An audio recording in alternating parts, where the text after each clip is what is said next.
5 horas, última tropa brasileira embarca para o Haiti aqui em Viracopos e veja ainda nesta segunda edição. Na tribuna, vereadores comemoram a decisão da Unicamp de instituir as cotas raciais. Debate discute condições de trabalho e concessões de licenças para servidores públicos municipais. Documento pede que a Prefeitura explique como vai ser feita a assistência a famílias que estão na rota das obras do BRT. Comissão Especial de Estudos do Cemitério da Saudade aponta melhorias para o patrimônio histórico.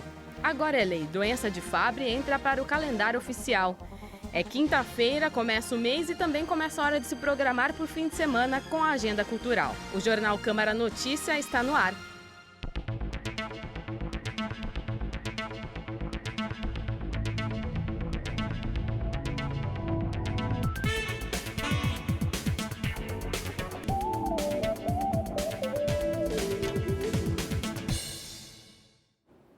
Olá, hoje pela manhã a última tropa brasileira da Missão das Nações Unidas no Haiti embarcou aqui em Viracopos. Este contingente final tem 250 militares. Há 13 anos o Brasil participa desta missão.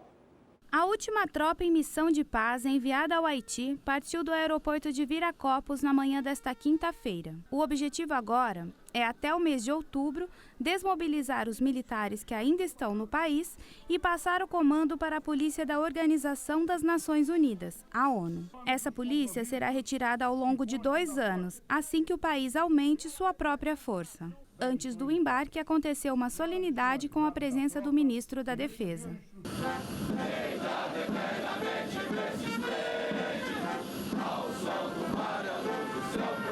A primeira tropa partiu há 13 anos. Desde então, 26 contingentes foram enviados ao país caribenho. Para o ministro, o Brasil cumpriu sua missão. Não só cumpriu exemplarmente, como conquistou o respeito do mundo. Encontrou um país devastado pela guerra civil, deixa um país estabilizado com um novo governo.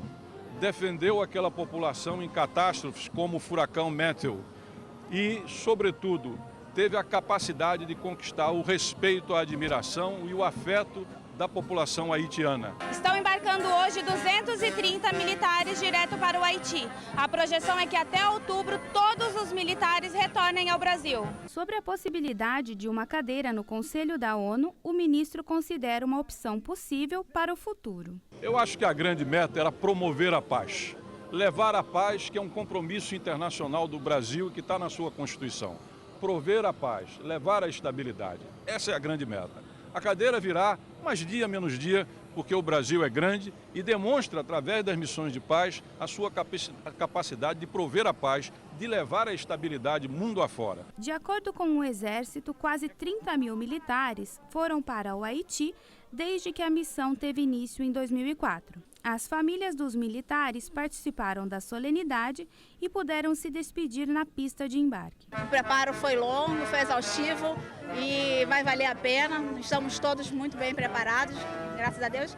E o que fica é o aperto no peito de deixar a família, o marido, eu tenho 2 filhas. Mas a confiança é grande, que vai dar tudo certo. O misto, né, das sensações, o orgulho de ter a esposa participando e a saudade que também é grande. A gente tem 2 filhas e eu vou ficar com elas em casa, né, aguardando, mas com a certeza de que vai correr tudo bem, já está dando tudo certo. Só aguardar, o tempo passa, a missão termina e ela volta para casa. O Haiti, que é o país mais pobre do continente americano e um dos mais pobres do mundo, né? Na sessão desta quarta-feira, o vereador Gustavo Peta protocolou um requerimento em apoio à decisão da Unicamp de criar um sistema de cotas raciais para quem estudou também em escola pública. A proposta das cotas étnico-raciais na Unicamp vai além do que prevê a lei de cotas das universidades. Pelas novas regras aprovadas, além dos 50% das vagas já reservadas para alunos oriundos da rede pública, a meta da Unicamp é que as cotas atinjam outros 37,5% das vagas e sejam incorporadas ao total de alunos. O vereador Gustavo Peta falou sobre a importância dessa resolução aprovada pela universidade. Na verdade é isso, né? É uma luta de muitos anos, tanto do movimento estudantil, mas também do movimento popular, do movimento negro, né, que lutam pela democratização do acesso ao ensino superior. O ensino superior no nosso país apesar de ter passado por algumas mudanças na última década, é ainda muito elitista, é um espaço para poucos. Então você precisa construir políticas que permitam que os filhos dos trabalhadores, os segmentos da população que foram excluídos historicamente, como por exemplo os negros, tenham acesso ao ensino superior. Então muitas universidades federais já adotaram o sistema de cotas.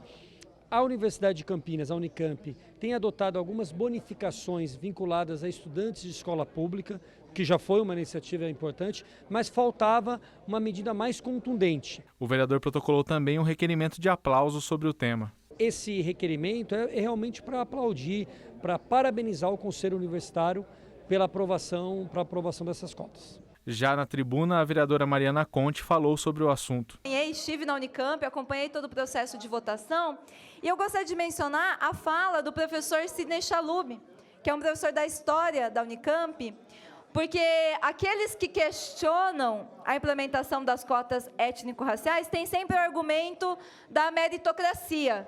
Será que os estudantes que entrarem por cotas vão ter excelência acadêmica? E o professor Chalub, que é professor de Harvard também, trouxe um debate que é o seguinte: Harvard tem cotas étnico-raciais há anos. E eles têm como fundamento do processo de pesquisa em Harvard, considerado uma das universidades de excelência do mundo, a diversidade epistemológica. A presença de estudantes de outras etnias, dos estudantes negros, dos estudantes indígenas, traz diversidade de pensamento dentro da Universidade de Harvard. Então, a Unicamp só tem a crescer com a presença dos estudantes. E um debate público discutiu ontem as condições de trabalho e também as formas de concessões de licença a servidores públicos municipais. O evento foi convocado pela Comissão Permanente de Política Social e de Saúde. O vereador Paulo Galtério, que é o presidente da Comissão de Política Social e Saúde da Câmara, realizou um debate para discutir o aumento na porcentagem dos casos de licença dos servidores da saúde da Prefeitura de Campinas. Para Galtério, o debate deve servir para ajudar a identificar o porquê desse aumento e também estudar as condições de trabalho dos profissionais para evitar possíveis novos casos. A gente pôde saber as condições de trabalho dos servidores aqui da cidade de Campinas e também os problemas da licença de tratamento de saúde, que são muito elevados aqui na cidade de Campinas. O número é altíssimo. E o que a gente busca com isso? É primeiro saber se guarda nexo o trabalho que o funcionário desenvolve com a doença que ele tem, ou se são doenças comuns. Os vereadores Jorge da Farmácia, Paulo Haddad, Ailton da Farmácia e Carlão do PT também participaram da discussão. Estiveram presentes o diretor do Departamento de Promoção à Saúde do Servidor, Marcelo de Moraes, o corregedor da Guarda Municipal, Daniel Santini, e o representante do Conselho Municipal de Saúde, Maria Ivonilde. Para você ter uma ideia, hoje, 4% dos servidores públicos estão em licença de tratamento longa. Licença longa é aquela que ele fica 1 ano, 2 anos, 3 anos. Enquanto o servidor fica de licença, por exemplo, num posto de saúde, diminui o número de funcionários. O que acontece? Prejudica o atendimento. De acordo com o vereador, no final do levantamento das informações, vai ser possível indicar soluções para amenizar o impacto à população. A gente quer dar 2 ênfases. Primeiro, diminuir o número de licenças. E segundo, saber o que o trabalho tem a ver com essas licenças. Então é um tema espinhoso, mas de relevância para a cidade de Campinas. Os vereadores aprovaram ontem também 2 requerimentos destinados ao prefeito que pedem explicações sobre a assistência às famílias que estão na rota das obras do BRT. No final do mês de março, o prefeito Jonas Donizete anunciou as obras do BRT, que vai ter 14,6 quilômetros de extensão na região do Ouro Verde, com saída da região central até o terminal Vida Nova. Neste percurso vai haver mais 4 obras, entre pontes e viadutos. O vereador Pedro Tourinho quer ter acesso ao contrato. Várias comunidades têm nos procurado, que são comunidades que estão ali adjacentes aos locais onde vão passar as vias do BRT. E essas comunidades estão preocupadas com 2 questões, tanto com a questão da mudança viária, que vai provocar uma questão de segurança ali para as moradias das pessoas, como a questão de ruído e problemas ambientais. E o problema é que nos projetos atualmente existentes do BRT, não há previsão da criação de muros de contenção, né, tanto de ruído ou de barreiras físicas. O vereador quer conhecer o projeto para garantir que as famílias não saiam prejudicadas. A ideia que a gente tem dialogado com essas pessoas é que a gente precisa primeiro conhecer o projeto, para em seguida a gente poder incidir junto ao poder público, para que o poder público se responsabilize e garanta que esse projeto, que é tão benéfico para a cidade, não traga prejuízos às comunidades que vão estar ali ao lado das vias. Agora, estes requerimentos vão ser encaminhados ao Executivo, que tem 15 dias úteis, prorrogáveis por mais 15 dias, para enviar a resposta aqui para a Câmara. E a seguir, a agenda cultural com estreias do cinema e a programação da região. A gente volta em instantes.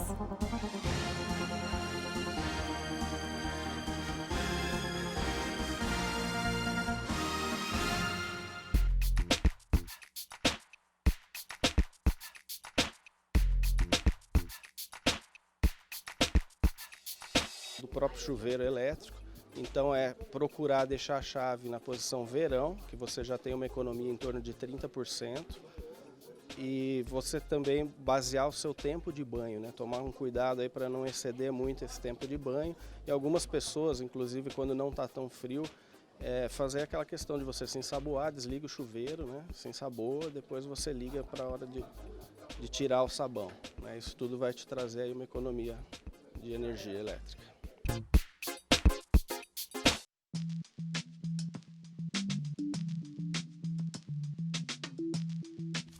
E gostaria de saber qual é o melhor horário para fazer doação.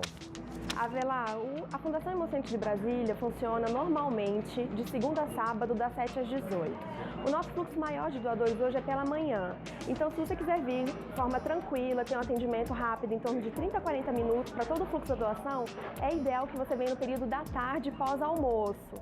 Lembrando que hoje, para a doação de sangue, as pessoas precisam vir bem alimentadas, sem gordura e derivados do leite, ou seja, jejum em hipótese alguma. Se você preferir vir pelo turno da tarde, a gente pede para que a pessoa almoce e dê um intervalo de 2 horas do almoço para não prejudicar a digestão. E, gente, eu costumo brincar, aquele PF básico brasileiro, um arroz, um feijão, uma carne grelhada ou assada, nada de ovo frito e saladinha, tá bom?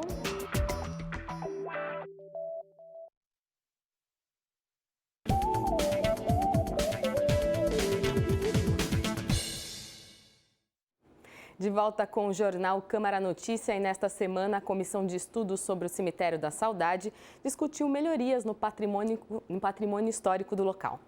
Presidida pelo vereador Campos Filho e composta pelos parlamentares Carlão do PT, Ailton da Farmácia, Permínio Monteiro e Luiz Henrique Cirilo, a Comissão Especial de Estudos da Câmara de Campinas, que analisa a preservação do patrimônio histórico-cultural do Cemitério da Saudade, abordou o planejamento para a restauração e preservação do local.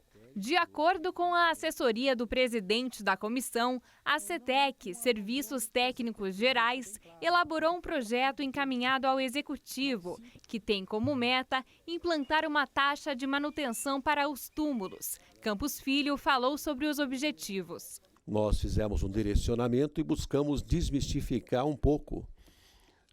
Quando se fala de cemitério, de enterro, então desmistificar isso.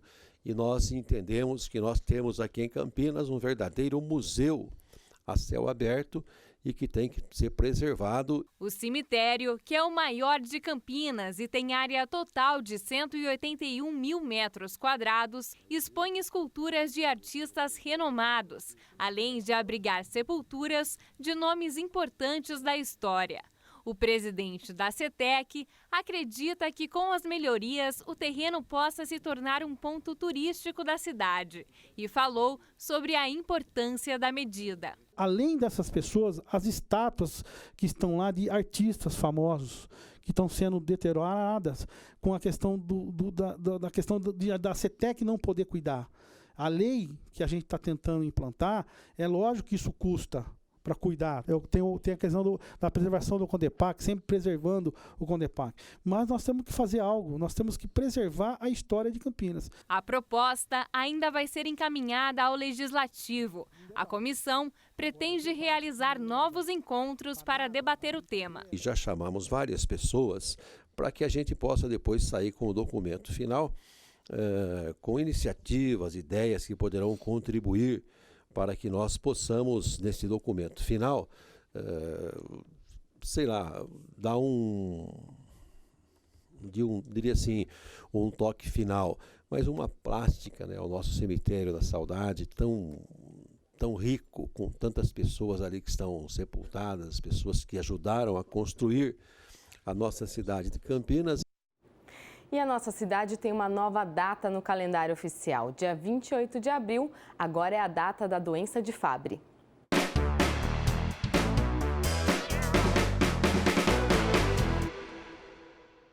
Uma doença desconhecida da maior parte das pessoas, a doença de Fabry, tem agora uma data no calendário oficial de Campinas. Agora é lei. 28 de abril passa a ser o Dia Municipal da Conscientização sobre a Doença de Fabry.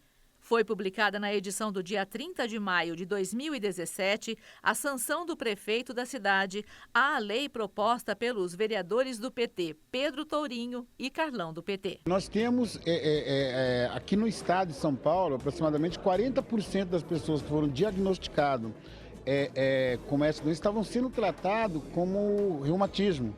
Então, assim, em termos de número, a gente não tem um número preciso aqui na nossa cidade, mas criando esse dia é que eu acho que a gente vai poder ter condições de tabular, de buscar essas informações, para que a gente possa, ter um diagnóstico correto e fazer com que a população, ao ter conhecimento, possa buscar um tratamento o mais rápido possível. Para que o diagnóstico da doença de Fabry possa ser feito de forma mais precoce, né? É uma doença que tem algumas características importantes, ela evolui com um acometimento de múltiplos órgãos e sistemas, né? E a principal e mais marcante manifestação da doença de Fabry costumam ser os derrames cerebrais, que acontecem ali mais ou menos entre a terceira e a quarta década de vida, em média, nessas pessoas, portanto, muito precocemente, mas também pode ter insuficiência cardíaca, insuficiência renal e outros problemas.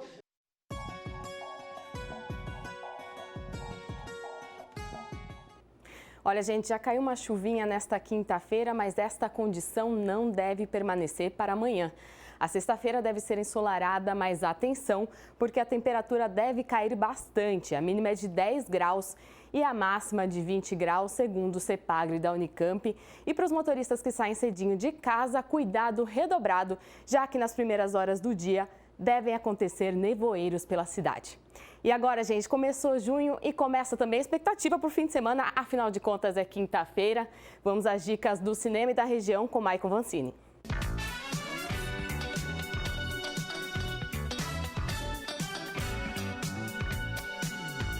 De volta com o formato tradicional da nossa agenda cultural e como a gente costuma fazer aqui, nós começamos com as dicas de cinema e a principal estreia dessa semana é Mulher Maravilha.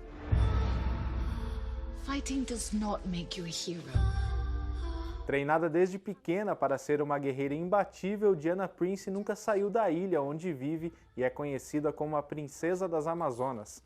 Mas a vida dela muda quando o piloto Steve Trevor cai em uma praia local e a princesa descobre que uma guerra sem precedentes está se espalhando pelo mundo e ela decide ajudar. No meio das batalhas, Diana percebe o tamanho dos seus poderes e a sua verdadeira missão na Terra.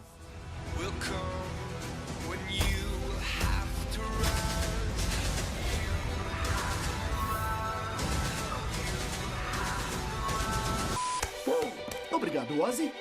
Não acredito! Ozzy, nós vamos pro Japão! Na animação As Aventuras de Ozzy, um Beagle amigável e pacífico vive com os Martins quando a família decide fazer uma viagem e deixá-lo em um spa para cachorros. Mas o local é na verdade controlado por um vilão que deseja sequestrar os animais. Ozzy e seus novos amigos enfrentam o perigo para conseguir voltar a salvo para casa. A sua nova casa. Me trouxeram pra cá por engano. A partir de agora, você é o número 463.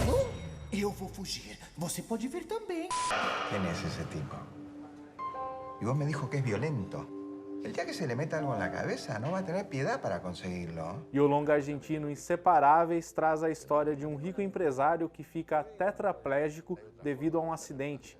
E a ajuda de um assistente de jardineiro faz uma amizade interessante entre eles brotar. O filme é baseado no consagrado filme Os Intocáveis. Saindo aí do cinema, a gente vai falar de dança, que nessa sexta o Sesc Campinas traz o espetáculo 9 do Grupo Silenciosas. É às 8 da noite.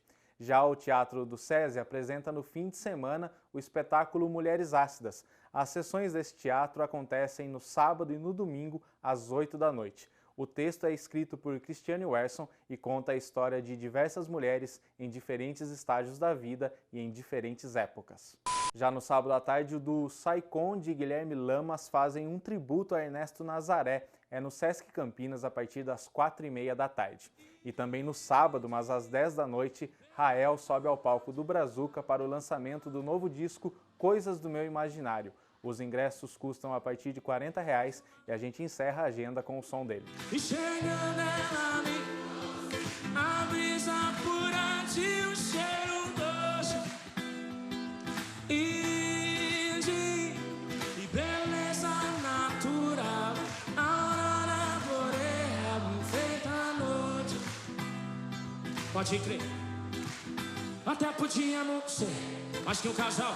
Não só marcar encontro pelo ponto carnal, é partir para outro ponto meio transcendental. Ter filho, casa, carro e cachorrinho no quintal. Tá aí, além dessas dicas, tem a apresentação da Sinfônica de Campinas no Teatro Castro Mendes. Os concertos acontecem no sábado às 8 da noite e no domingo às 11 da manhã. Também dá para matar a fome por lá, porque food trucks vão estar na área externa do teatro, então aproveite. Com esta dica a gente encerra esta edição. Amanhã eu espero vocês ao vivo, 12h30, junto com o Gabriel Castro. Tchau!